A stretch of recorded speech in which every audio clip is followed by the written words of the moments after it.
Sir हमारे यहाँ light नहीं है। सर मेरे यहाँ भी लाइट नहीं, इसीलिए वीडियो ऑन नहीं हो रही है। अच्छा तो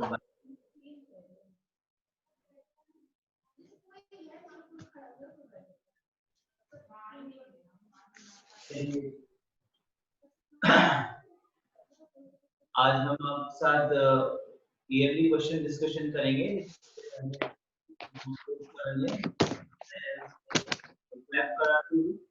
तब ईयरली क्वेश्चन की शुरुआत करेंगे।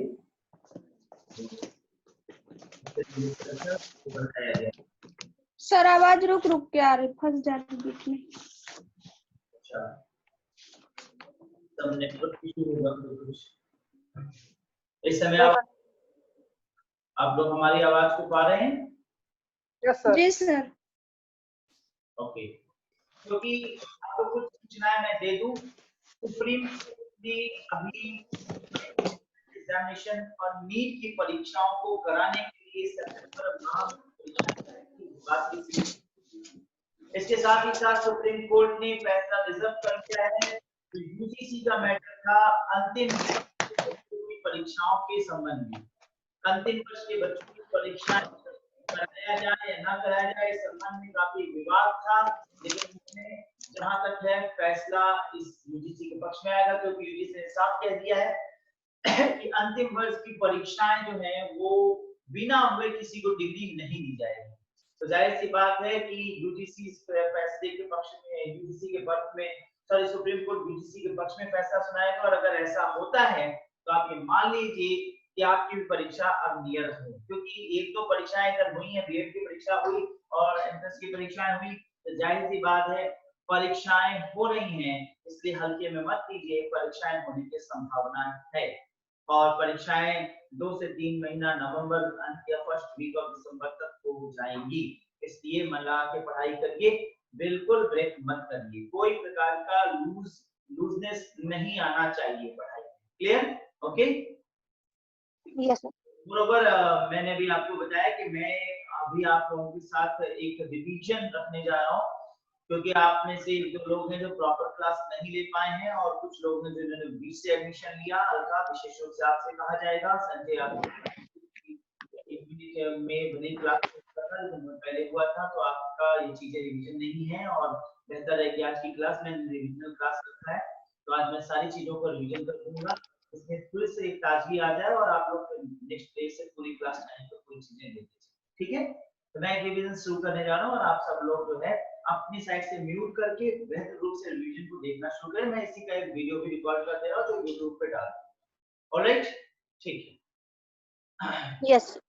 Okay, so I'm going to start a revision और मैं आपको नोट्स कर दे रहा हूँ, जिसे पॉइंट टू पॉइंट आप देखते चलिए और नोट्स के तहत मैं पेज टू पेज इसका रिवीजन करता चलूंगा। 1-2 मिनट के लिए जरूर म्यूट करूंगा, क्योंकि रिकॉर्डिंग से पहले 2 मिनट म्यूट करता हूँ फिर ऑन करता हूँ।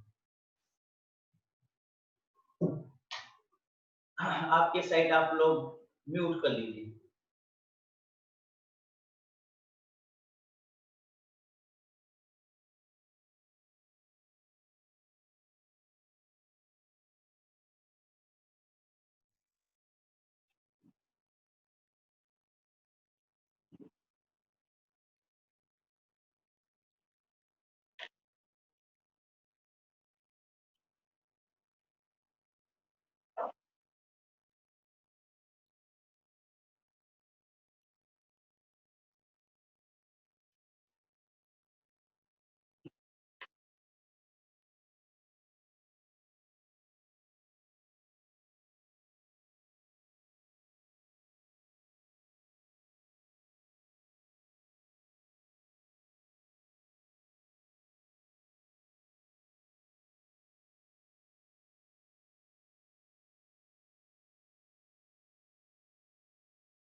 आपके फर्स्ट पेपर और हायर और अन्य सभी कॉम्पिटिशन्स में इसमें से बहुत महत्वपूर्ण प्रश्न पूछे जाते हैं और जाते रहे हैं। इसलिए इन सारे सेक्शंस का एक ब्रीफ स्टडी आज मैं प्रस्तुत करूंगा। एक सारे ब्रीफ सेक्शंस को आज मैं उठाने जा रहा हूं, जिसमें सबसे पहले चर्चा करूंगा भारतीय संविधान का प्रारंभ कैसे होता है, भारतीय संविधान की प्रारंभ की क्या इतिहास था। तो 1922 से इस बात को उठाया गया। 1922 में महात्मा गांधी ने कहा कि भारतीय संविधान का एक भारत का एक अपना संविधान होना चाहिए और भारतीयों की इच्छा अनुसार इसे बनाया जाना चाहिए। क्योंकि इससे पहले कई बात उठ रही थी कि भारतीय संविधान भारत के अनुसार हो या ना हो। 1919 का जो भारतीय एक्ट आया था वो भारतीयों के प्रतिकूल था, यानी भारतीयों से बिना पूछे भारतीयों की इच्छाओं को ध्यान में रखे बगैर 1919 का भारत शासन अधिनियम बनाया गया था। इसके विरोध में काफी आवाजें उठी थी।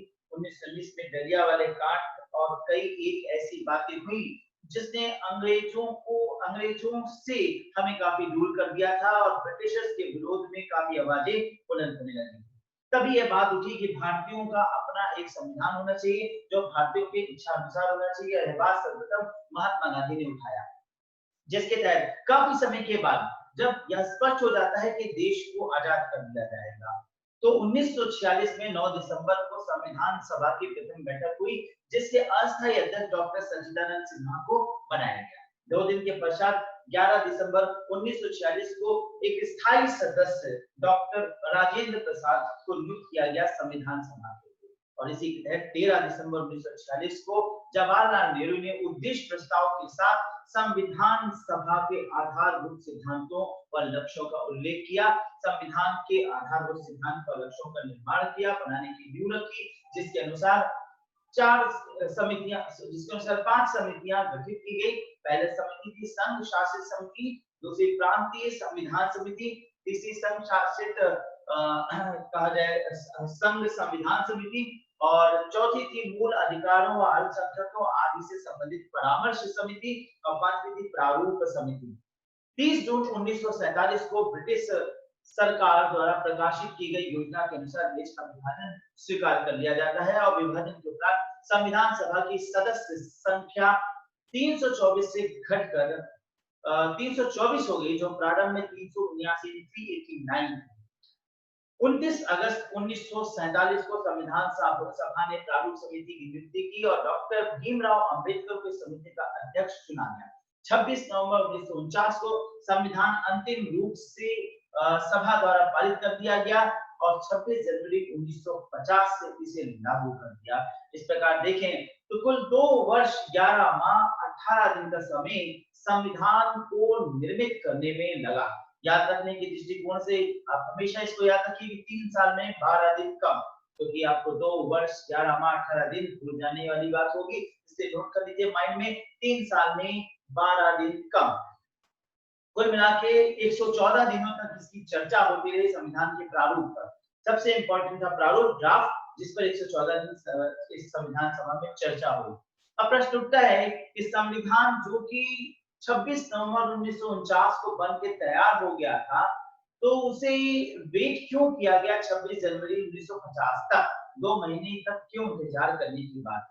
इसका कारण था 26 जनवरी 1930 का ऐतिहासिक दिन, क्योंकि 26 जनवरी 1930 ये इतिहास में एक स्वर्णिम दिवस माना जाता है, जब भारतीय राष्ट्रीय कांग्रेस ने पूर्ण स्वतंत्रता का संकल्प लिया था। कुछ ऐसी घटनाएं थी जो उस समय भारतीय राष्ट्रीय कांग्रेस को कांग्रेस के जो नेता थे, राष्ट्रीय नेता थे, उन्हें झकझोर के रख दिया गया था। इसका मूल कारण था कि कांग्रेस के नेताओं ने बड़े ही सम्मानपूर्वक रूप से अंग्रेजों को एक इन्विटेशन दिया, एक स्थान पे बुलाया, उन्हें सम्मानित करने का प्रयास किया। वो आए, उन्होंने भोजन भी दिया, सम्मान भी स्वीकार किया। उसके बाद उनके जाते ही पूरे उस महल को, जिसमें सब लोग थे, जिसमें डाइनिंग हो रहा था, उसे तुरंत ही लॉकअप में बदल दिया। जिससे शुद्ध होकर कांग्रेसी नेताओं ने संकल्प लिया, विशेष रूप से जवाहरलाल नेहरू, उन्होंने संकल्प लिया कि आज ही के दिन हम पूर्ण स्वतंत्रता दिवस मनाएंगे। शायद इसीलिए आप सब लोगों को शायद ये पता नहीं कि 26 जनवरी 1947 का दिन सेलेक्ट किया गया था देश की आजादी के लिए। कांग्रेस ये चाहती थी कि 26 जनवरी 1947 को देश आजाद हो, परंतु 26 जनवरी 1947 को देश आजादी का दिवस न घोषित होकर 15 अगस्त 1947 घोषित हुआ। इसके पीछे था लॉर्ड माउंटबेटन की इच्छा। लॉर्ड माउंटबेटन ये चाहते थे कि 15 अगस्त 1945 को वह दिन जब जापान ने द्वितीय वर्ल्ड वॉर में सीज फायर घोषित किया था, आत्मसमर्पण कर दिया था, वो ऐतिहासिक दिन की याद में ठीक 2 साल बाद भारत को आजादी दी जा रही थी। तो वो ऐतिहासिक दिन 15 अगस्त 1947 को, इसलिए लॉर्ड माउंटबेटन की इच्छा के अनुसार इसे स्वीकार किया गया। और आपको ये भी पता शायद ही हो कि 15 अगस्त 1947 जब देश की आजादी के लिए घोषित किया गया, उस पर कई विवाद भी उठा था। सबसे बड़ा विवाद था कि उस समय जो पुरोहित वर्ग थे वो स्थिति को शुभ नहीं मान रहे थे, और इसीलिए पुरोहित वर्ग ने एक योजना सुझाई, और जिसके तहत 15 अगस्त ना होकर 14 अगस्त की 12 बजते ही, जैसे ही अगला दिन लगता है, अंग्रेजी कैलेंडर के अनुसार 15 अगस्त लग गया था, और रात के 12:03 के बाद से भारत आजाद है इस बात की घोषणा किया जवाहरलाल नेहरू ने। और उसकी वक्त आधी रात को यानी 14 अगस्त की रात के 12 बजे, अब उस हिसाब से देखें तो रात के 12 बजे के बाद जो दिन लगता है वो 15 अगस्त हो जाता है। तो ब्रिटिश कैलेंडर के अनुसार 15 अगस्त था, लेकिन भारतीयों के अनुसार सुबह 4 बजे के बाद ही अगला दिन लगता है। इस प्रकार से 15 अगस्त का तिथि भी बना ली गई और मुहूर्त भी देखा गया। खैर, ये सारी दृष्टिकोण से यहाँ पे बात समझ में आता है कि 26 जनवरी के ऐतिहासिक दिन की याद अंग्रेजों से पूर्ण स्वतंत्रता की थी, और इसीलिए कांग्रेस ने 26 जनवरी 1950 को एटलीस्ट गणतंत्र दिवस को बनाने की योजना रखी, जिसके तहत 2 महीना रुक करके इसे लागू किया गया। फिर 26 नवंबर 1949 को राष्ट्रीय विधि दिवस के रूप में ही मनाया जाने लगा। कुछ दिन जिस दिन हमारा संविधान बनकर तैयार हो गया था उसे हम संविधान दिवस कहते हैं। संविधान की मुख्य विशेषता ये थी कि समझौते और समन्वय के साथ विकसित हुआ। संविधान की आत्मा प्रमुख रूप से प्रस्तावना को कहा जाता है। संविधान सभा के परामर्शदाताओं में बीएन राव रखे जाते हैं। संविधान निर्माता सभा के कुल 12 अधिवेशन हुए और 12वां अंतिम अधिवेशन 24 जनवरी 1950 को हुआ। अब बात करते हैं प्रस्तावना, जो बहुत महत्वपूर्ण अंग है। महत्वपूर्ण इसलिए कहा जाएगा क्योंकि भारतीय संविधान में अब या स्पष्ट हो गया है कि संविधान में अमेंडमेंट हो सकता है, या बात श्योर है कि संविधान में अमेंडमेंट हो सकता है, लेकिन यह भी जान लीजिए कि संविधान की प्रस्तावना में अब अमेंडमेंट नहीं हो सकता है। ऐसा 42वां संविधान संशोधन के तहत कह दिया गया है कि भारतीय संविधान में बदलाव होगा, परंतु प्रस्तावना में बदलाव नहीं होगा। क्या कहती है हमारी प्रस्तावना? हमारी प्रस्तावना कहती है, हम भारत के लोग भारत को एक संपूर्ण प्रभुत्व संपन्न समाजवादी पंथ निरपेक्ष लोकतंत्रात्मक गणराज्य बनाने के लिए तथा उसके समस्त नागरिकों को सामाजिक, आर्थिक, राजनीतिक न्याय, विचार, अभिव्यक्ति, विश्वास, धर्म और उपासना की स्वतंत्रता, प्रतिष्ठा और अवसर की समता प्राप्त कराने के लिए तथा उन सब में व्यक्ति की गरिमा और राष्ट्र की एकता और अखंडता सुनिश्चित करने वाली बंधुता बढ़ाने के लिए दृढ़ संकल्पित होकर आज तारीख 26 नवंबर 1949 मिति मार्गशीर्ष शुक्ल सप्तमी संवत 2006 विक्रमी को एतत् द्वारा संविधान को अंगीकृत, अधिनियमित एवं आत्मर्पित करते हैं। अब इस प्रकार से देखें तो मूल संविधान में ऐसा कहा गया कि मूल संविधान में कुल 85 शब्द थे प्रस्तावना में, लेकिन 1976 में 42वां संविधान संशोधन करके 3 शब्द और जोड़ दिए गए, समाजवादी, धर्मनिरपेक्ष, अखंडता। इस प्रकार से भारतीय संविधान की प्रस्तावना की जो मुख्य बातें हैं, मुख्य तत्व यह है कि एक प्रकार से पूरे संविधान की व्याख्या कर देता है, संक्षिप्त में पूरे संविधान के मूल तत्व को बताता है। जैसे सत्ता का स्रोत कौन होगा, द सोर्स ऑफ अथॉरिटी कौन है, राज्य सरकार का स्वरूप कैसा है, शासन व्यवस्था का लक्ष्य कैसा है, संविधान को अधिनियमित किया जा रहा है, ये सारी बातें इसके तहत क्लियर हो जाती है। अब मूल बात करेंगे तो अगली बात हमारी है कि फंडामेंटल राइट्स से तो संविधान की बहुत इंपॉर्टेंट एस्पेक्ट है वो मूल अधिकार है।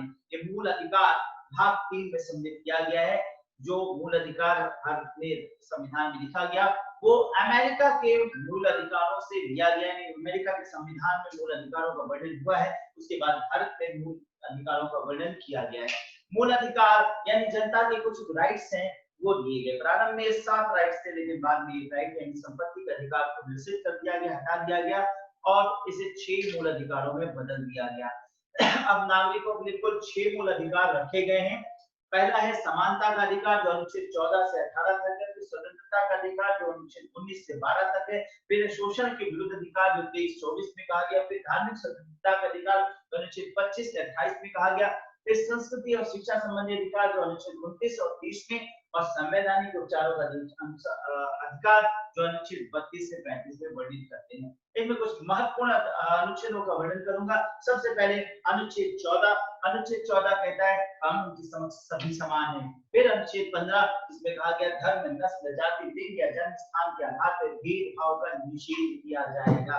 फिर अनुच्छेद 16 इसमें कहा गया राज्य के अधीन नौकरियों के समान अवसर। लेकिन अनुच्छेद 16 के 4 तत्व में यानी 16(4) में कहा गया कि विशेष वर्गों के दृष्टिकोण से आरक्षण की व्यवस्था की जाएगी। तो यहाँ पर जो आरक्षण की व्यवस्था है वो सोशल जस्टिस के पैमाने से की जाएगी। अनुच्छेद 17 की बात करूंगा जिसमें अस्पृश्यता के निषेध की बात की गई। अनुच्छेद 18 की बात करूंगा जिसमें उपाधियों का निषेध, यानी अब उपाधि जो शैक्षणिक उपाधि है सिर्फ उन्हें ही रखा जाएगा, बाकी उपाधियों का त्याग कर दिया जाएगा।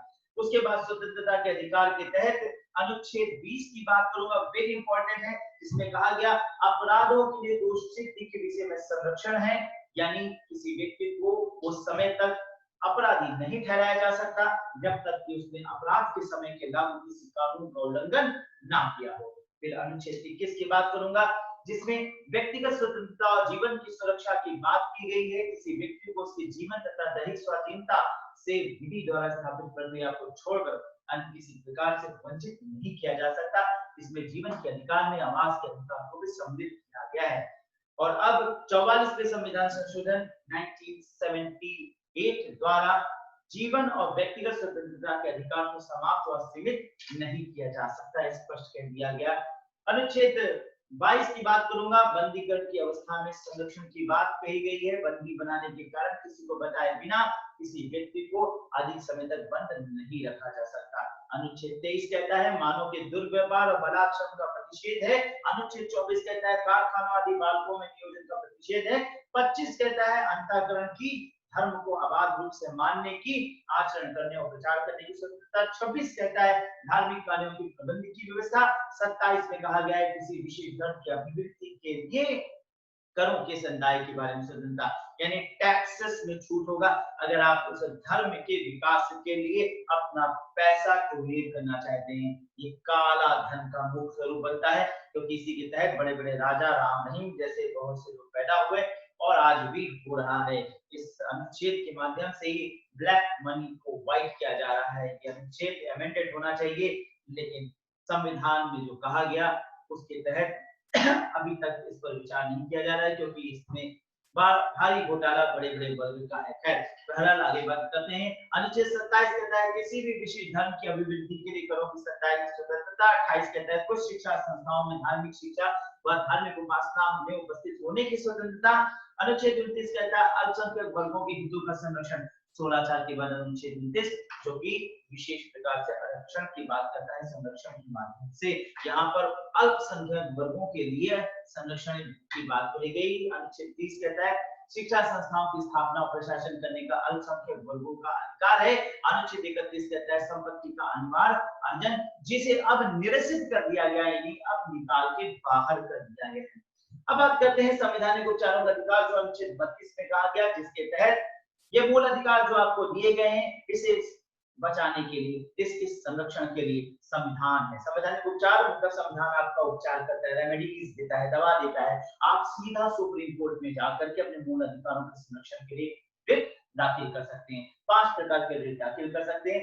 बंदी प्रत्यक्षीकरण, दूसरा परमादेश, तीसरा प्रतिषेध, चौथा अधिकार परीक्षा और पांचवा है उत्प्रेषण प्रलेख। सबसे पहले बात करूंगा बंदी प्रत्यक्षीकरण जिसे हम रिट ऑफ हेबियस कॉर्पस कहते हैं या प्रलेख किसी ऐसे व्यक्ति की रिहाई के लिए जारी किया जा सकता है जिसे अवैधानिक ढंग से बंदी बनाया गया हो।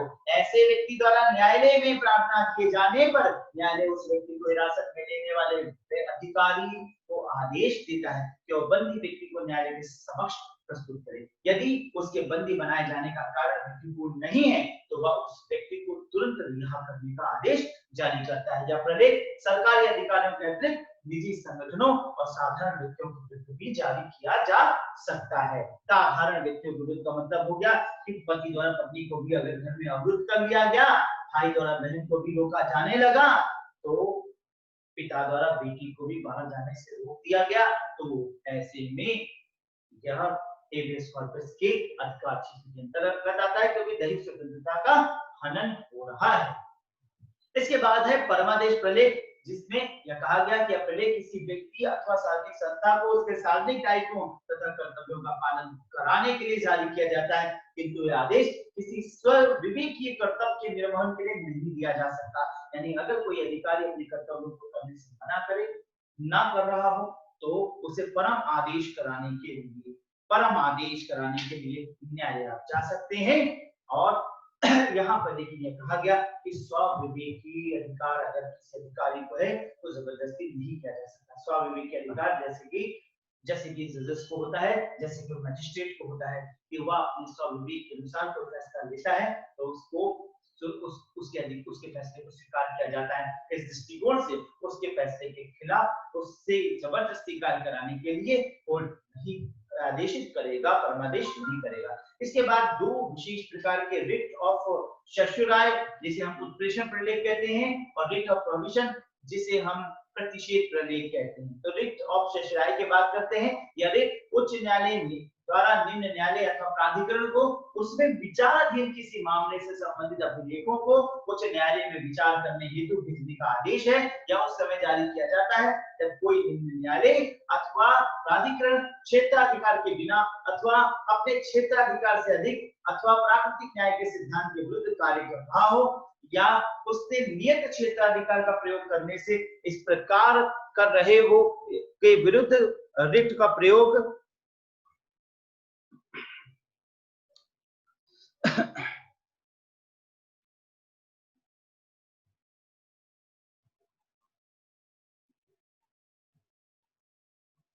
तो इस रिट का प्रयोग उस समय विचार किया जाता है जब इस रिट का प्रयोग किया जाता है जब निम्न न्यायालय ने किसी मामले की सुनवाई करके अपने क्षेत्राधिकार का अतिक्रमण करते हुए निर्णय दे दिया हो। ऐसी दशा में वो निर्णय निरस्त हो जाता है। यानी कोई फैसला जो किसी न्यायालय द्वारा जनहित सुना दिया गया हो, तो उस फैसले को निरस्त करने के दृष्टिकोण से रिट ऑफ शशुराय दाखिल किया जाएगा, क्योंकि वह फैसला वो सुनाने का सक्षम अधिकारी नहीं था या उसके क्षेत्र से बाहर जाकर उसने किया था। लेकिन अगर फैसले को रोकना हो, स्टे लाना हो, तो प्रतिषेध यानी प्रोहिबिट रिट ऑफ प्रोहिबिशन दाखिल करना होता है, जिसमें कहा गया कि प्रलेख किसी उच्च न्यायालय के द्वारा किसी निम्न अथवा प्राधिकरण संस्था को अपने क्षेत्राधिकार से बाहर जाके कार्य करने अथवा बिना क्षेत्राधिकार के कार्य करने से रोकने के लिए जारी किया जाता है। उत्प्रेषण प्रलेख और प्रतिषेध प्रलेख में अंतर यह है कि प्रतिषेध प्रलेख उस समय जारी किया जाता है जब न्यायालय के समक्ष किसी ऐसे मामले की कार्यवाही लंबित हो जिसकी सुनवाई करने का उसे अधिकार नहीं है। इस रिट के जारी करने का उद्देश्य न्यायालय को उस मामले में कार्यवाही करने से रोकना होता है, जबकि उत्प्रेषण प्रलेख उस समय जारी किया जाता है जब किसी मामले में निम्न न्यायालय ने निर्णय दे दिया हो। इस प्रलेख के जारी होने के बाद वह मामला निम्न न्यायालय से उच्च न्यायालय भेज दिया जाता है, और निम्न न्यायालय यदि निर्णय दे चुका है तो निर्णय ऑटोमेटिकली निरस्त हो जाता है। अब सिर्फ एक और प्रलेख है और वह है अधिकार परीक्षा प्रलेख, यानी क्यों वारंटो किस अधिकार से आप यहाँ बैठे हैं, या एक व्यक्ति को कोई ऐसे सार्वजनिक पद ग्रहण करने से रोकने के लिए जारी किया जाता है जिस पद को ग्रहण करने का वो अधिकारी नहीं है।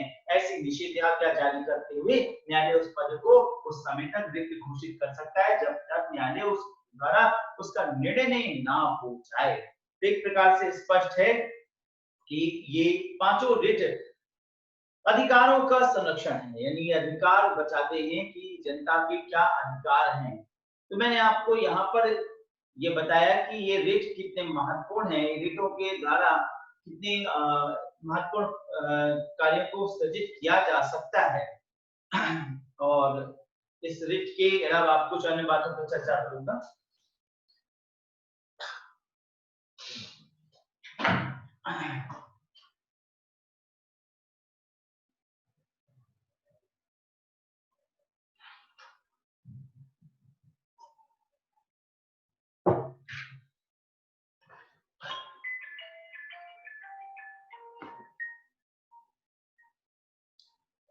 हेलो, हाँ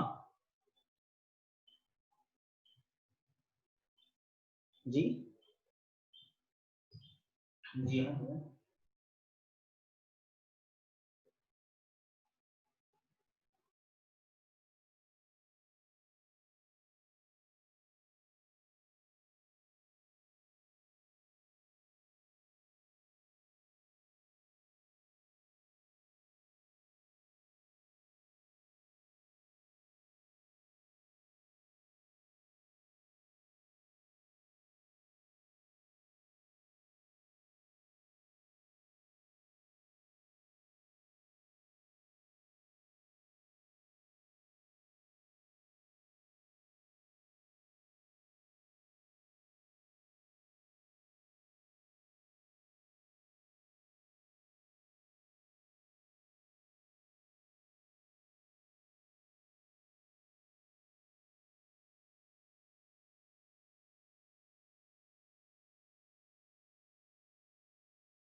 के नीति निदेशक तत्व के विषय में जो अनुच्छेद 36 से लेकर अनुच्छेद 51 के अंतर्गत वर्णित किया गया है, भाग 4 का प्रमुख विषय भाग 4 के अंतर्गत है विश्व के अन्य देशों के संविधानों में आयरलैंड के संविधान को छोड़कर अन्य किसी देश के संविधान में इस प्रकार के तत्व नहीं थे, लेकिन अब यह भारत के साथ नेपाल ने भी अपना लिया है। भारतीय संविधान निर्माताओं ने इन तत्वों को आयरलैंड के संविधान से संग्रहित कर भारतीय संविधान में संकलित कर लिया है और संविधान के भाग 4 में अनुच्छेद 36 से 51 तक इनका वर्णन किया गया है। नीति निदेशक हमारे राज्य के समूह कुछ आदर्श उपस्थित करते हैं जिसके द्वारा देश के नागरिकों का सामाजिक, आर्थिक और नैतिक उत्थान हो सकता है।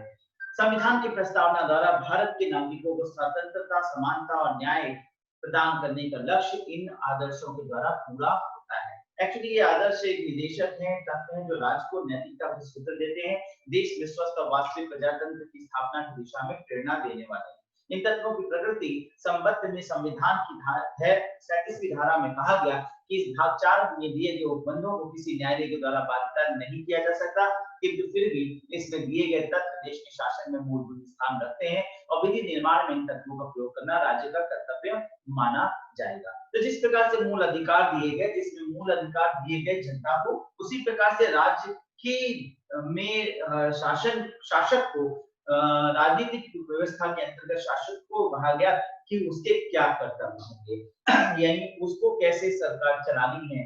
आने वाली शासन बदलेगी और दूसरा सत्ता व्यक्ति में आएगा, सत्ता समाहित होगा और वो सत्ता पे जो दम आएगा उसे कैसे शासन करना है, इस बात की व्यवस्था, इस बात का ज्ञान कैसे होगा। अतः कैसे चलाना है, क्या चीजें जो उस समय नहीं जोड़ी जा सकी वो अब जोड़ना है और देश के समाज के विकास के लिए कार्य करना है, इसमें इन बातों को रखा गया है। अब यहाँ पे जो सबसे इम्पोर्टेंट बात है कि इसे कहा जाए तो एक प्रकार का ऐसा चेक है जिसका भुगतान बैंक की सुविधा के लिए छोड़ दिया गया। ये की शाखा एक कथन है जिसके अनुसार वर्तमान में तो लागू नहीं हो रहा है, लेकिन भविष्य में जैसे सरकार सशक्त होगी वैसे लागू कर सकेगी। इसी के तहत एलन ब्लैक का स्टेटमेंट भी है कि मौलिक अधिकार राज्य के लिए कुछ निषेधाज्ञाएं हैं, स्टे ऑर्डर्स हैं, जिसके द्वारा राज्य को कुछ निश्चित कार्यों को करने का आदेश दिया गया है और उसे लोगों के इन अधिकारों में अनुचित हस्तक्षेप नहीं करने चाहिए, जबकि राज्य के नीति निर्देशक सिद्धांत इसके विरुद्ध या बताते हैं कि राज्य को क्या करना चाहिए। अब यहाँ पर हम मुख्य अनुच्छेदों की बात कर रहे हैं। इसमें 36 में क्या कहा गया है, राज्य के नीति निर्देशक तत्वों को परिभाषित किया गया। 37 में क्या किया गया कि इस भाग में कैसे ये तत्व लागू होंगे। 38 में कहा गया कि राज्य लोक कल्याण के अभिवृद्धि के लिए सामाजिक व्यवस्था बनाएगी, इसी के तहत बहुत से समाज कल्याण कार्यक्रम चलाए जाते हैं। 39 में कहा गया कि पुरुष और स्त्री सभी नागरिकों को समान रूप से जीविका के पर्याप्त साधन मुहैया कराए जाए। उसी 39 के दूसरे भाग में कहा गया समान काल के लिए समान वेतन की व्यवस्था होगी। तीसरे भाग में कहा गया आर्थिक व्यवस्था इस प्रकार चले जिससे धन और उत्पादन साधनों का संसाधन के अहितकारी संकेंद्रण ना हो।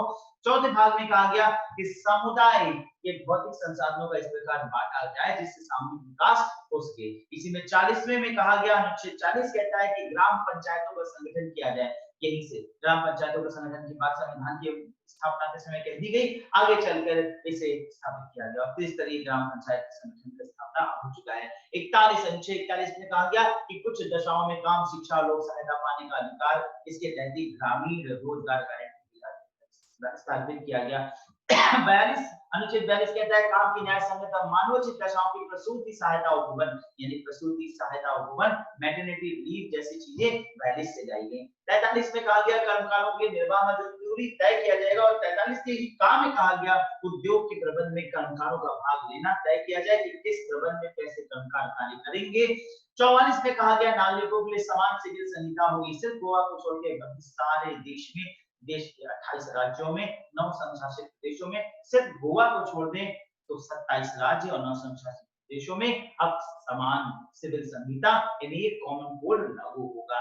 45 में कहा गया आरंभिक शिशु देखरेख और 6 वर्ष की कम आयु के बच्चों की शिक्षा हेतु उपवन, आगे चल के 6 से 14 वर्ष के बच्चों की शिक्षा की व्यवस्था की गई। 46 एक बार फिर मैंने आपको बताया 16(4) अनुच्छेद 29 अनुच्छेद 46, ये 46 क्या है, एक प्रकार से आरक्षण के लिए कहा गया। अनुसूचित जाति अनुसूचित जनजाति ओबीसी की शिक्षा और अर्थ संबंधी हितों की संरक्षण या रक्षा किया जाएगा, उसको बढ़ावा दिया जाएगा। तो ये बात कहा गया अनुच्छेद 46 में। 47 कहता है पोषाहार स्तर और जीवन स्तर को ऊंचा करने और लोक स्वास्थ्य का सुधार करने के लिए राज्य का कर्तव्य, इसी के तहत मिड डे मील की योजना शुरू की गई। और अगर सरकार वर्तमान में भोजन की व्यवस्था करती है कि जनता के लिए, गरीब निर्धनों के लिए, तो सब कुछ 47 के अंतर्गत है। 48 कहता है कृषि और पशुपालन का संगठन। 48 का कहता है पर्यावरण का संरक्षण और संवर्धन तथा वन्य जीवों की रक्षा हो सके। 50 कहता है हाँ 49 कहता है राष्ट्रीय महत्व के संस्मारक स्थानों को स्थानों तथा वस्तुओं का संरक्षण होगा। 50 में कहा गया है कार्यपालिका को न्यायपालिका से पृथक किया जाता है। लोक सेवकों में न्यायपालिका को कार्यपालिका से पृथक करने के लिए राज्य कदम उठाएगा। 51 कहता है अंतरराष्ट्रीय शांति और सुरक्षा की अभिवृद्धि, लेकिन बाद में आगे चल के 51 को और विस्तृत कर दिया गया। 51 का जोड़ा गया जिसके अंतर्गत मूल कर्तव्य बताए गए, नागरिकों के क्या कर्तव्य हैं। नागरिकों के अधिकार तो बता दी गई, 6 अधिकार है, जाओ इसको न्यायालय में जाके ले लो अगर कोई आपके अधिकारों का पालन नहीं करता। लेकिन आपके सिर्फ अधिकार नहीं, आपको कुछ कर्तव्य भी होते हैं। आपको खुद क्या करना चाहिए, खुद भी सोचिए, आपको सोचना चाहिए कि आप इन कर्तव्यों का निर्वहन करें। तो प्रारंभ में कर्तव्य 10 थे, लेकिन सन 2002 में बढ़ा करके अभी 11 कर दिया गया है। इन कर्तव्यों की संक्षिप्त व्याख्या करूंगा। सबसे पहले इन कर्तव्यों में कहा गया कि संविधान का पालन करें, उनके आदर्शों और संस्थाओं को और राष्ट्रीय प्रतीकों का सम्मान करें। कहा गया राष्ट्रीय आंदोलन के प्रेरक आदर्शों को पालन करें। फिर कहा गया भारत की संप्रभुता, एकता, अखंडता की रक्षा करें। फिर कहा गया देश की रक्षा और राष्ट्र सेवा के लिए तत्पर रहें। फिर कहा गया भारत के लोगों में समरसता और भ्रातृत्व की भावना का विकास करें, जिससे धर्म, भाषा और क्षेत्रीय और खंडात्मक विभाजनों, विभिन्नताओं से ऊपर उठ सके। साथ ही साथ महिलाओं की गरिमा के लिए अपमानजनक प्रथाओं को त्यागने की प्रयासरत रहें। तो इसके अंतर्गत देखें तो महिलाओं का सम्मान की बात और भ्रातृत्व, कम्युनिज्म से दूर हटने की बात कही गई। लेकिन आज वर्तमान में देखें तो बहुत ज्यादा जातिवाद, बहुत ज्यादा धर्मवाद फैलता जा रहा है। और ये हमारा मूल कर्तव्य है कि हम इधर की झुकाव न करें, भ्रातृत्व की बात करें, डिसहार्मनी की बात न करें, हार्मनी की बात करें। और महिलाओं के प्रति सम्मान इसके अंतर्गत संरक्षित किया गया है। फिर इसी के अंतर्गत कहा गया समन्वित संस्कृति और गौरवशाली परंपरा की रक्षा करें, प्राकृतिक पर्यावरण की रक्षा करें, सभी प्राणियों के प्रति दया भावना बनाए रखें, वैज्ञानिक दृष्टिकोण, मानववाद और ज्ञानार्जन का विकास करें, यानी वैज्ञानिक बात हो, वैज्ञानिकता के साथ सोचें, रूढ़िवादिता से बाहर निकलें। फिर कहा गया व्यक्तिगत सामूहिक उत्कर्ष का प्रयास करें, यानी अपने साथ साथ अपने समूह का भी उत्कर्ष करने का प्रयास करें। आगे कहा गया अभिभावकों के लिए यह कर्तव्य निर्धारित किया जाता है कि वो 6 से 14 वर्षों के बच्चों को शिक्षा का अवसर प्रदान करें। ये जोड़ा गया बाद में 86वें संविधान संशोधन के तहत 2002 में। इसके तहत यह बात स्थिर कर दिया गया कि अभिभावकों को अपने बच्चों का विकास करने के लिए सोचना चाहिए, अभिभावकों को ऐसे कृत्य करने चाहिए जिससे वो अपने बच्चों को अनिवार्य शिक्षा दे, क्योंकि अनिवार्य शिक्षा तो मान लीजिए निःशुल्क कर दिया गया है, लेकिन अभिभावक ना भेजे अपने बच्चों को स्कूल तो जबरदस्ती नहीं किया जा सकता, इसलिए अभिभावकों को ऐसा करना चाहिए। तो ध्यान रखने वाली बात है कि मूल कर्तव्य आपको कहते हैं कि क्या करना चाहिए और मूल अधिकार आपको कहते हैं कि आपके क्या अधिकार हैं, और अगर ये अधिकार आपसे कोई छीनता है तो इन्हें लेने के लिए आप न्यायालय में जा सकते हैं। और राज्य के नीति निदेशक तत्व ये कहते हैं कि राज्य का क्या कर्तव्य है, तो राज्य का कर्तव्य बताया गया, लोगों के कर्तव्य बताए गए, जनता के कर्तव्य बताए गए और जनता के अधिकार। ये हमारे संविधान की खूबसूरती है, संविधान की एक सुंदरतम व्याख्या है।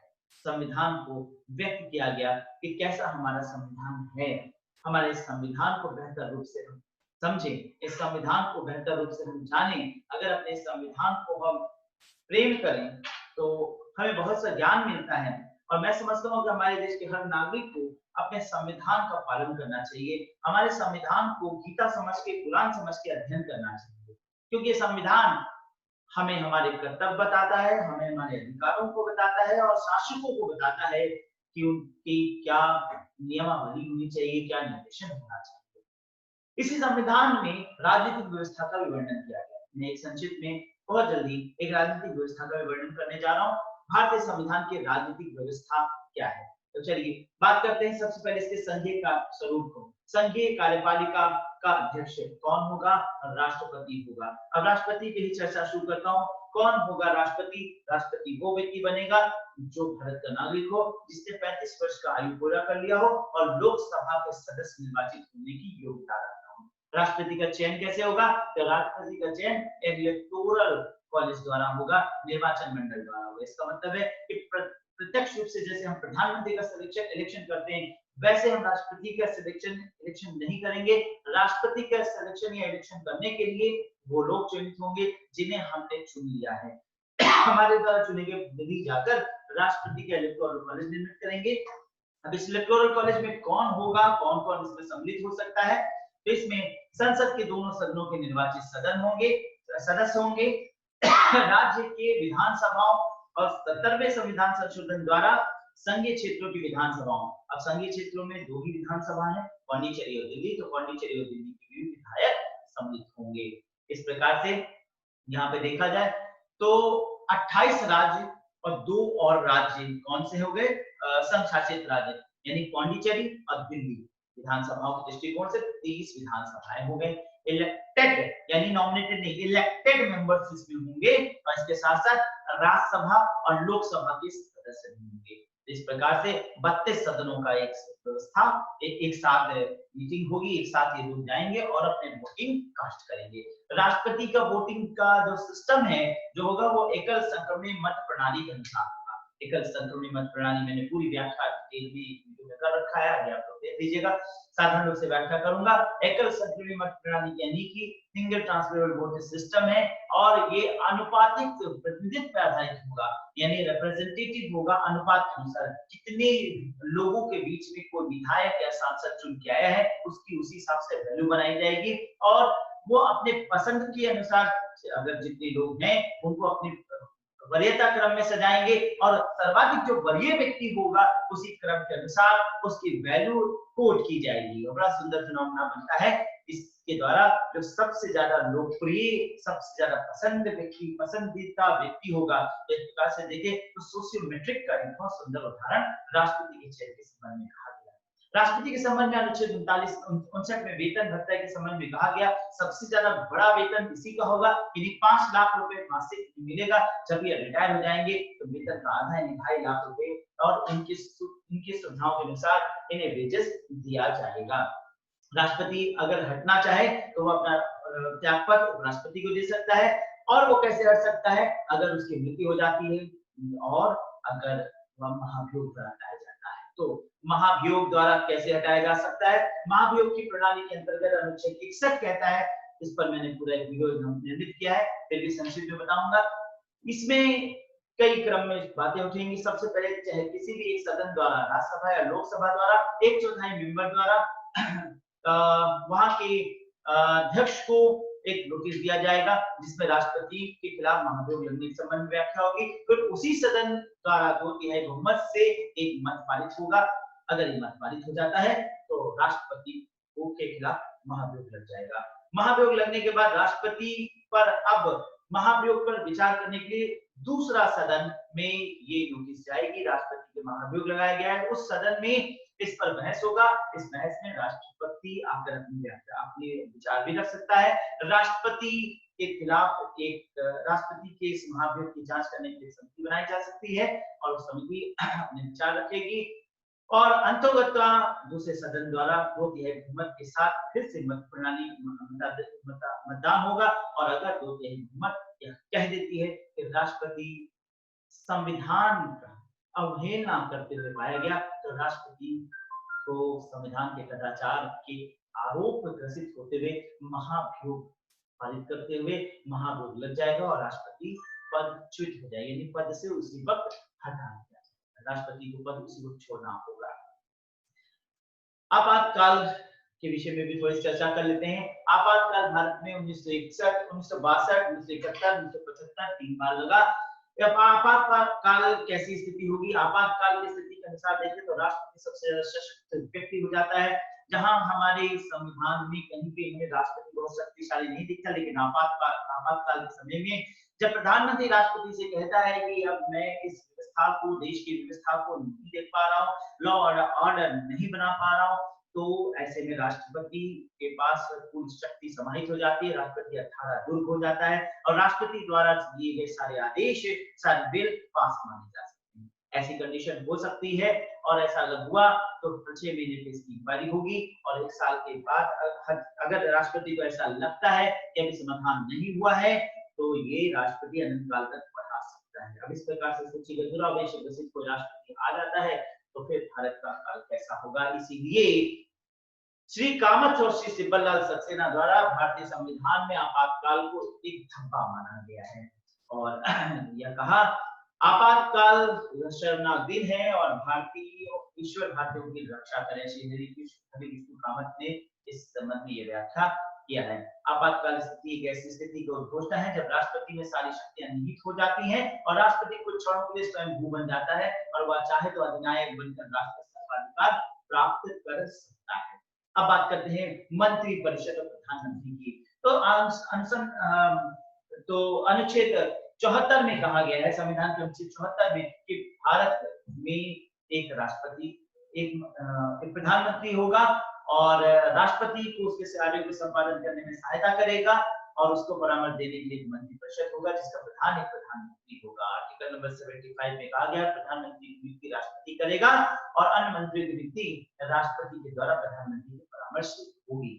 मंत्रिमंडल और कैबिनेट के विषय में कहा गया कि 3 मंत्री परिषद इस मंत्रिमंडल होगा जिसमें विभाग के अध्यक्ष को मंत्री कैबिनेट मिनिस्टर बोला जाएगा और उसी विभाग के अध्यक्ष की सहायता के लिए एक राज्य मंत्री होगा, इसे स्टेट मिनिस्टर कहा जाएगा और उन मंत्रियों की सहायता के लिए डिप्टी मिनिस्टर्स हो सकते हैं जिन्हें हम उप मंत्री कहते हैं। इन तीनों श्रेणी के मंत्रियों को एक साथ हम मंत्री परिषद यानी काउंसिल ऑफ मिनिस्टर्स कह सकते हैं।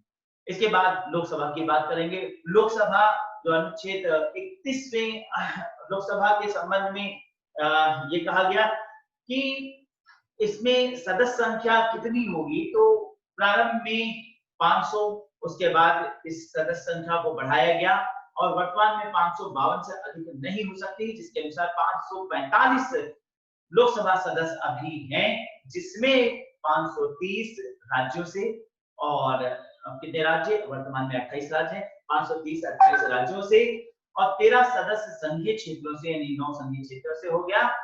और अब यहाँ पर देखें तो केवल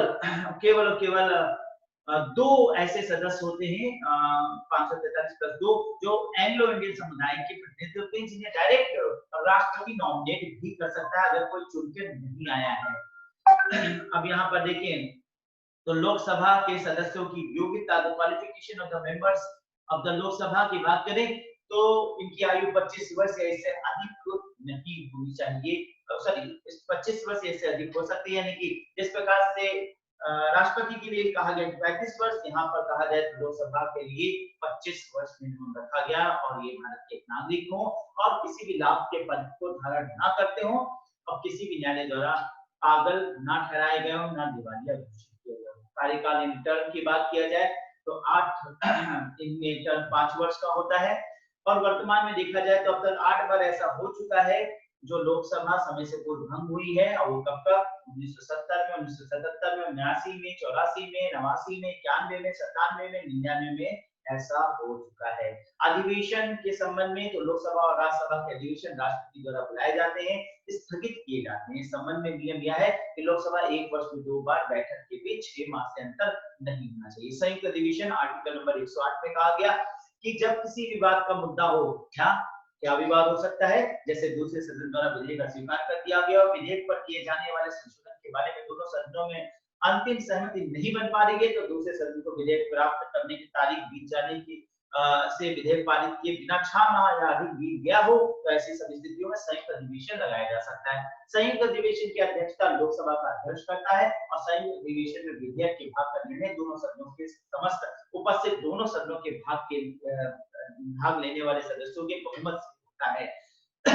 अब लोकसभा अध्यक्ष के बाद आर्टिकल नंबर 1993 में कहा गया कि भारत का एक लोकसभा अध्यक्ष होगा। अब राज्यसभा की बात करते हैं।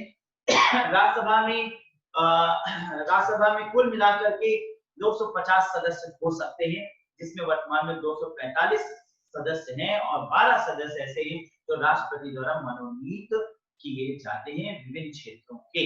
राज्यसभा एक प्रकार से देखा जाए तो राज्यों का प्रतिनिधित्व करता है। वर्तमान में देखें तो यूपी में सबसे ज्यादा राज्यसभा सदस्यों की संख्या है 31, फिर महाराष्ट्र में 19, तमिलनाडु में 18, बिहार में 16, वेस्ट बंगाल में 16, कर्नाटक में 12, आंध्र प्रदेश में 11 और तेलंगाना में 7 सदस्य रखे गए हैं। सदस्यों की योग्यता के संबंध में कहा गया है कि जो लोकसभा के सदस्यों के लिए है वही राज्यसभा के लिए भी है। सिर्फ अंतर इतना है कि लोकसभा के सदस्यों की आयु 25 वर्ष तक या उससे अधिक, लेकिन राज्यसभा में यही 30 वर्ष या उससे अधिक है। सदस्यों का कार्यकाल डिफरेंट है, वो क्या है 6 वर्ष, जहां की लोकसभा में कार्यकाल 5 वर्ष, यहाँ पर राज्यसभा में कार्यकाल 6 वर्ष रखा गया है, जिसमें प्रत्येक 2 वर्ष पे 1/3 सदस्य क्रमावर्तित होते जाएंगे, नहीं बदलते जाएंगे। तो इस प्रकार से व्यवस्था किया गया कि हर 2 वर्ष पर 1/3 सदस्य हटेंगे और नए 1/3 सदस्य आएंगे, और इस प्रकार से देखें एक साथ कभी भी सदन में लोग हटाए नहीं जाएंगे, और इस प्रकार से ये स्थायी सदन हो जाता है और कभी भंग होने वाला सदन नहीं होगा। अब विशेषज्ञों में देखें तो 2 आर्टिकल ऐसे हैं जो इसे विशेषाधिकार देते हैं। आर्टिकल नंबर 249 जो राज्यसभा में उपस्थित और मतदान में भाग लेने वाले सदस्यों को 2/3 बहुमत के साथ राष्ट्र सूची के विषय में राष्ट्रीय महत्व के विषय को घोषित करने के संबंध में बनाया गया, यानी राष्ट्रीय महत्व के विषय घोषित करना है तो राज्यसभा से होगा। और आर्टिकल नंबर 312 वो कहता है कि नई अखिल भारतीय सेवाएं स्थापित करने का अधिकार केंद्र सरकार को केवल राज्यसभा ही देगी। तो ये 2 आर्टिकल ऐसे हैं जो राज्यों के अधिकार के संबंध में वर्णित करते हैं, यानी राष्ट्रीय महत्व का विषय घोषित करना है या कोई नई अखिल भारतीय सेवाएं स्थापित होनी है तो राज्यसभा ही डिसीजन लेगा। अब बात करते हैं संक्षेप में, वो है सर्वोच्च न्यायालय। सर्वोच्च न्यायालय क्या है? गार्जियन ऑफ द कॉन्स्टिट्यूशन है, संविधान का संरक्षक है। तो मान लीजिए कि कोई भी ऐसा कार्य, कोई भी ऐसा तत्व जो कार्यपालिका द्वारा कर दिया गया, संसद द्वारा कोई कानून बना दिया गया, अगर वह कानून संविधान के प्रतिकूल है तो सुप्रीम कोर्ट को इतनी शक्ति है तो उस कानून को निरस्त कर सकती है। जैसा कि हाल ही में राष्ट्रीय न्यायिक परिषद के संबंध में देखा गया कि सुप्रीम कोर्ट ने लोकसभा के तीनों क्षेत्र यानी राज्यसभा, लोकसभा और राष्ट्रपति द्वारा संसद के तीनों क्षेत्रों द्वारा पारित किसी एक लोकतांत्रिक प्रणाली से किसी एक बिल को सॉल्व कर दिया। इस संबंध में आर्टिकल नंबर 124 संविधान का ये कहता है कि भारत में सर्वोच्च न्यायालय की स्थापना होगी, गठन होगा। 127 कहता है सर्वोच्च न्यायालय में तदर्थ न्यायाधीश हो सकते हैं। 129 कहता है सर्वोच्च न्यायालय एक अभिलेखीय न्यायालय होगा। 143 कहता है कि सर्वोच्च न्यायालय से परामर्श करने का राष्ट्रपति को शक्ति है, राष्ट्रपति जब चाहे सर्वोच्च न्यायालय से परामर्श कर सकता है। वर्तमान में एक न्यायाधीश के मुख्य न्यायाधीश के साथ साथ 30 न्यायाधीश यानी कुल 31 न्यायाधीश सर्वोच्च न्यायालय में हैं। संवैधानिक पीठ के संबंध में कहा गया कि कम से कम 5 न्यायाधीशों का एक बेंच लगेगा, तभी संविधान के संबंध में कोई व्याख्या हो सकती है। न्यायाधीशों की योग्यता के संबंध में 65 वर्ष से कम 65 वर्ष से कम आयु ना हो, जिसकी आयु 65 वर्ष से कम हो, यानी 65 वर्ष या उससे कम। भारत का नागरिक हो, किसी उच्च न्यायालय में 5 वर्ष से कम लगातार न्यायाधीश रहा हो, या 10 वर्ष तक लगातार किसी उच्च न्यायालय में अधिवक्ता रहा हो, या राष्ट्रपति की दृष्टि से कानून का उच्च कोटि का ज्ञान ना हो। वेतन और भत्ते के संबंध में कहा गया है अनुच्छेद 125 में कि इन्हें 2.80 लाख यानी 2,80,000 वेतन प्रति माह दिया जाएगा, और चीफ जस्टिस को और बाकी सब न्यायाधीशों को 2.5 लाख रुपए प्रति माह वेतन दिया जाएगा। उच्च न्यायालय के संबंध में थोड़ी सी जानकारी लेते हैं। उच्च न्यायालय के संबंध में आर्टिकल नंबर 214 में कहा गया कि प्रत्येक राज्य का एक उच्च न्यायालय होगा, और अनुच्छेद 231 में ये प्रावधान बना दिया गया कि ऐसा हो सकता है कि एक से अधिक राज्यों के लिए एक उच्च न्यायालय हो। न्यायाधीशों की योग्यता के संबंध में 217 में कहा गया कि जो भारत का नागरिक हो वो न्यायाधीश हो सकता है जिसकी उम्र 62 वर्ष से कम हो। ध्यान रखिएगा, सुप्रीम कोर्ट के लिए 65 वर्ष और हाई कोर्ट के लिए 62 वर्ष। भारत के राज्य क्षेत्र में कम से कम 10 वर्ष तक न्यायिक पद पर कार्य कर चुका हो, अथवा 2 या 2 से अधिक न्यायालयों में निरंतर 10 वर्ष तक अधिवक्ता रह चुका हो, अथवा राष्ट्रपति के विचार में उच्च का न्यायशास्त्री हो।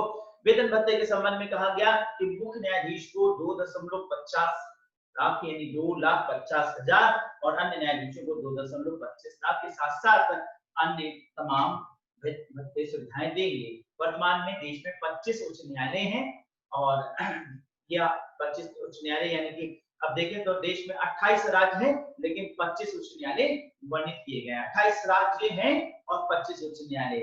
अब इन उच्च न्यायालयों के क्रम में अगर हम देखें तो सबसे बड़ा उच्च न्यायालय किसमें है? सबसे बड़ा हाई कोर्ट है वो गुवाहाटी में आता है, जिसमें असम, नागालैंड, गुवाहाटी, अरुणाचल प्रदेश और मिजोरम 5 राज्य समाहित हो जाते हैं। तो 5 राज्यों का संयुक्त उच्च न्यायालय हाई कोर्ट गुवाहाटी है। तो इसलिए सबसे ज्यादा राज्यों को न्यायालय को देखने की दृष्टिकोण से गुवाहाटी न्यायालय यहाँ पर दिखाई देता है। अब चलते हैं संक्षेप में कुछ प्रमुख अधिकारियों की बात करते हैं जो भारतीय राजनीतिक व्यवस्था के अंतर्गत रखे गए हैं। तो सबसे पहले आर्टिकल नंबर 36 में वर्णित भारत के महान्यायवादी के विषय में बात करेंगे। तो भारत का एक महान्यायवादी होगा, अटॉर्नी जनरल ऑफ इंडिया। तो भारत का एक महान्यायवादी होगा जो राष्ट्रपति उच्चतम न्यायालय का न्यायाधीश नियुक्त होने के लिए अधिक किसी व्यक्ति को भारत का महान्यायवादी नियुक्त करेगा। महान्यायवादी का कर्तव्य होगा कि भारत सरकार को विधि संबंधी ऐसे विषयों पर सलाह दे जो विधिक स्वरूप के ऐसे कर्तव्यों का पालन करे, तो राष्ट्रपति उसको समय समय पर निर्देशित करे और सौंपे उन कर्तव्यों का निर्वहन करे जो उसको उस संविधान और समय प्रवृत्त किसी अन्य विधि द्वारा या उसके अधीन प्रदान किए गए हों। इस प्रकार से महान्यायवादी को अपने कर्तव्यों का पालन भारत के राज्य क्षेत्र सभी न्यायालयों में सुनवाई करने का अधिकार भी दिया जाता है।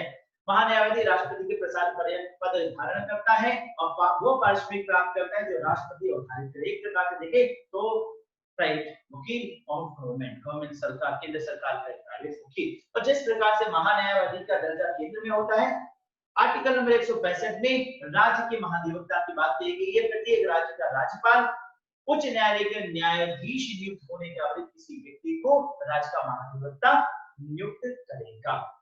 महाधिवक्ता का यह कर्तव्य होगा कि वह उस राज्य की सरकार को विधि संबंधी ऐसे विषयों पर सलाह दे और विधि स्वरूप के ऐसे कर्तव्यों का पालन करे जो राज्यपाल उसको समय समय पर निर्देशित करे या सौंपे, और उन कृत्यों का निर्वहन करे जो उसको इस संविधान अथवा समय प्रवृत्त किसी अन्य विधि द्वारा या उसके अधीन प्रदान किए गए हो। महाधिवक्ता राज्यपाल के प्रसाद पर्यंत पद धारण करेगा और ऐसा पारिश्रमिक प्राप्त करेगा जो राज्यपाल अवधारित करे।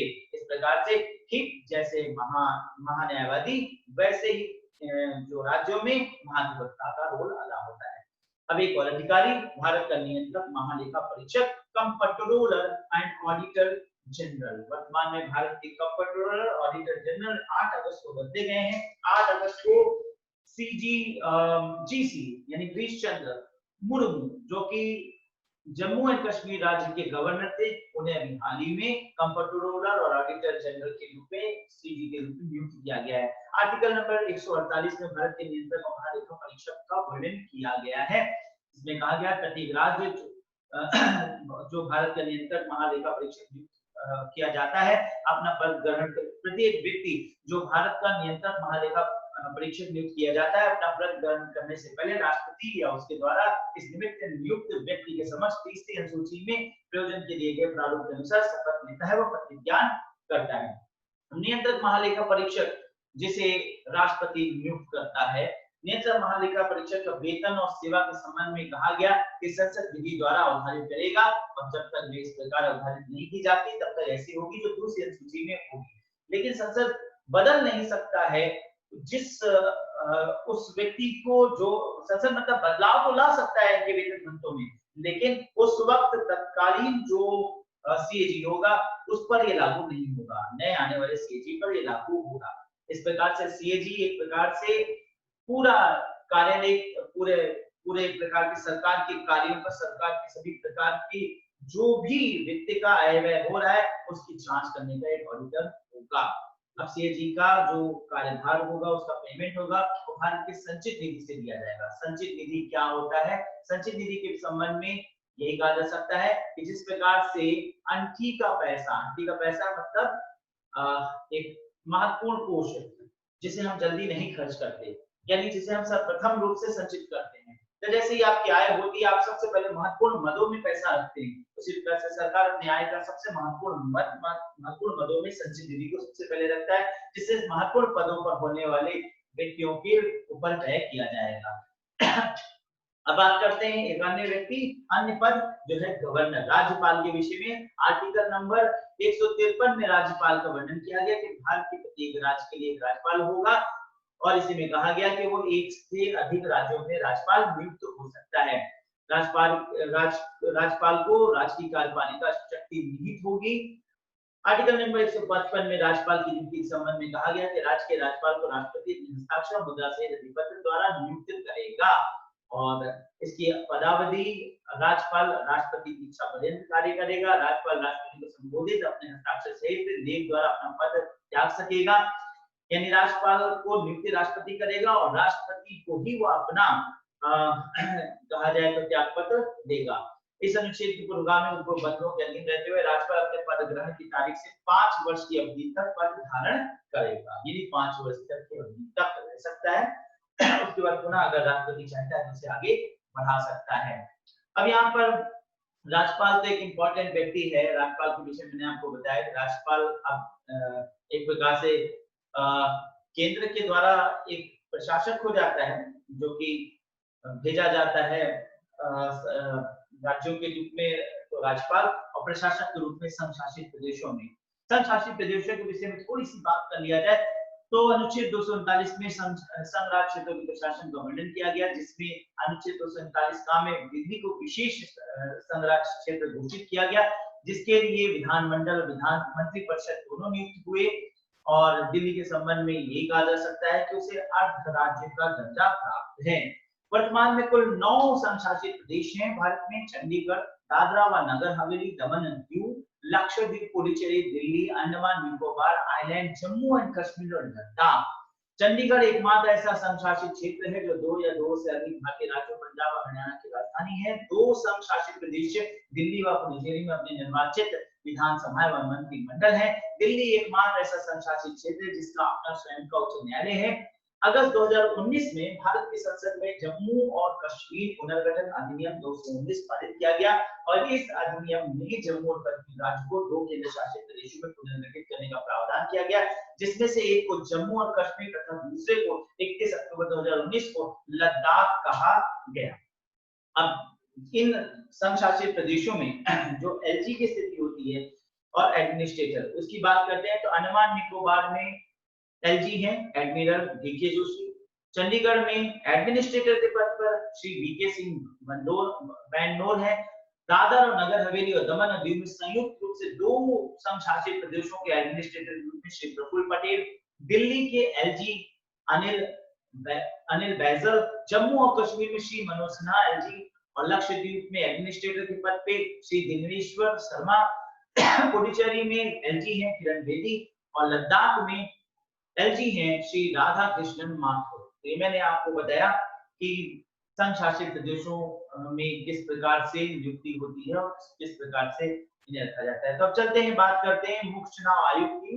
मुख्य चुनाव आयोग जिसको 324 में रखा गया, मुख्य चुनाव आयोग संविधान के अनुच्छेद 324 में कहा गया भारत में मुख्य चुनाव आयुक्त होगा।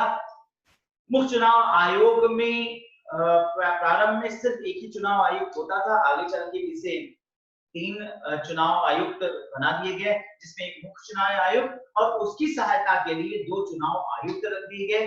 लेकिन ध्यान रखना जाए कि मुख्य चुनाव आयोग को उसी विधि के अनुरूप हटाया जा सकता है जिस तरीके से महाभियोग के द्वारा अन्य महत्वपूर्ण पदों पे लोगों को राष्ट्रपति को हटाया जाता है। यानी इस प्रकार से देखें तो मुख्य चुनाव आयुक्त के लिए महाभियोग है, लेकिन अगर अन्य चुनाव आयोग की दृष्टि देखें तो वो बहुत महत्वपूर्ण नहीं है, उनको मुख्य चुनाव आयोग के कहने पर राष्ट्रपति द्वारा हटाया जा सकता है। इस प्रकार से देखें तो अन्य दोनों चुनाव आयुक्त मुख्य चुनाव आयुक्त की सबऑर्डिनेट हो जाते हैं। तो ये मैंने आपको मुख्य चुनाव आयोग के विषय में बताया।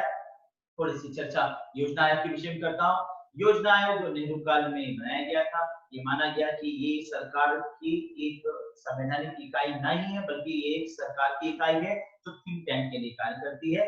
यानी संविधान के अनुसार इसका कोई वर्णन नहीं है, लेकिन भारतीय राजनीतिक व्यवस्था, भारतीय शासन में इसका बहुत बड़ा योगदान रहा। 12 पंचवर्षीय योजनाएं इसने कुल दी और उसके बाद 2014 में इसे कर दिया गया। इसके स्थान पे नीति आयोग यानी national transforming institution of India निर्मित किया गया, जो कि चीन में हुए बदलाव के तहत भारत में प्रधानमंत्री मोदी ने बदले, जिसके तहत प्राइम मिनिस्टर इसके चेयरमैन होते हैं, वाइस चेयरमैन के रूप में राजीव कुमार है।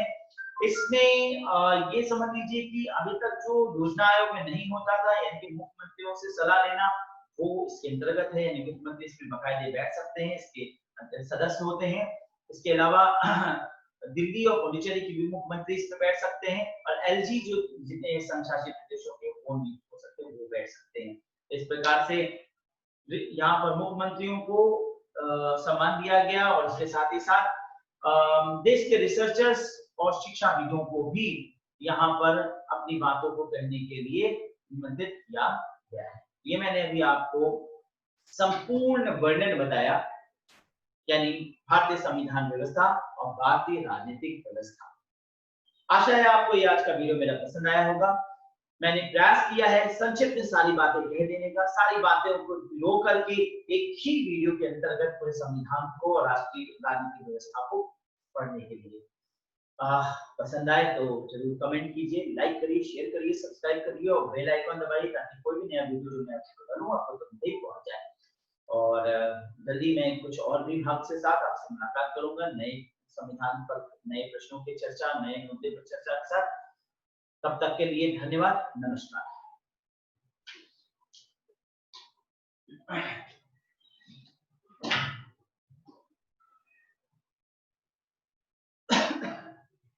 वेलकम बैक टू स्टूडेंट्स, आप लोग क्लास में वापस उपस्थित हो जाइए। आप सब लोग जो लोग अपना वीडियो ऑन कर सकते हैं। मैंने आज की क्लास में अब तक पूरा उठा करके एक एक टॉपिक जो कॉन्स्टिट्यूशन और इंडियन पॉलिटिकल सिस्टम में था रिवीजन किया, ठीक है, एक क्लास में सब किया। अब आपका काम क्या है, इसको अच्छे से रिवाइज कर लेने का, अच्छे से लर्न कर लेने का। कल मैं एक अच्छा सा टेस्ट लूंगा और क्वेश्चन डिस्कशन कल मैं एक अच्छा सा टेस्ट लूंगा, ध्यान रखिएगा, कल टेस्ट लूंगा, अच्छे से लर्न कर लीजिएगा क्योंकि आपको पूरा सप्ताह मिल गया। संजय गायब बिल्कुल मत होइएगा, चाहे भले ही आपने इसको पढ़ लिया है, आप देख रहे हैं, सब लोग आपको देख रहे हैं, तो आप गायब नहीं हो सकते। पूजा अभी रहिएगा और शीलू, यस सर, जो हमारी आवाज आ रही है आपको, आप प्रयास कर रहे हैं और अभी तक लगता है कनेक्ट नहीं हो पाए, तो नेटवर्क का कुछ इश्यू शीलू की तरफ से। तो भाई आज मैंने पूरा प्रयास किया आपको समझाने के लिए। कोई चीज जो कॉन्स्टिट्यूशन में कोई प्रश्न है आज पढ़ लीजिएगा और कल जब क्लास बिगिन करूंगा जरूर पूछना। मैं चाहता हूँ कि अब कॉन्स्टिट्यूशन की यूनिट खत्म हो रही है तो आपके दिमाग में एक भी ऐसा चीज ना आए जो कॉन्स्टिट्यूशन में हो और आपको ना पता हो, क्योंकि समझ लीजिए कि मैं अब तो आपके पास हमेशा नहीं रहूंगा, लेकिन आपके पास हमेशा प्रश्न रहेंगे। क्या रहेंगे आपके पास? प्रश्न रहेंगे। और तब आप विश्वविद्यालय में होंगे, शिक्षक के रूप में होंगे, डिग्री कॉलेजेस में होंगे, तो वहाँ आपको कौन भिड़ेगा? आपसे प्रश्न भिड़ेंगे और बच्चों के प्रश्न आप कैसे देंगे, वहां तो मैं आपके पास नहीं रहूंगा। तो मेरा जितना हो सके आप उपभोग कर लीजिए, प्रयोग कर लीजिए और जितना हो सके मुझे आप संबोधित कर लीजिए, ठीक है? तो मैं आपको का मौका दे रहा हूँ, अच्छे से रिवीजन कर लीजिएगा, जो पूछना हो बना लीजिएगा, क्वेश्चन तैयार कर लीजिएगा। कल मैं आपके सारे क्वेश्चन का उत्तर भी दूंगा और आए हुए 15 साल के क्वेश्चन का डिस्कशन भी शुरू कर दूंगा। क्लियर? Yes, sir. ओके, आप लोग बोल सकते हैं, आप लोग अनम्यूट जी सर। Yes, sir. कर लीजिए, बोल दीजिए। म्यूट है संजय आपका। Yes. हाँ संजय, अनम्यूट कर लीजिए, आपकी आवाज म्यूट है। हाँ हाँ ठीक है, कुछ और कहना है? नो सर, ठीक है। ठीक है, तो No, कल sir. करते ठीक है हैं सर। 4 से 4:30 पौने 5 के पीछे पूरा। कारण क्या होता है कि खाना खा के मैं बैठता हूँ तो कभी-कभी 10-15 मिनट लेट हो जाता है, तो मैं आपको मैसेज कर देता हूँ कि कितना लेट हो रहा है और उसी हिसाब से मैं आता हूँ, ठीक है? तो कल Yes, sir. तब तक के लिए नमस्कार, ठीक? ओके। ठीक है सर, Okay, sir. नमस्ते सर।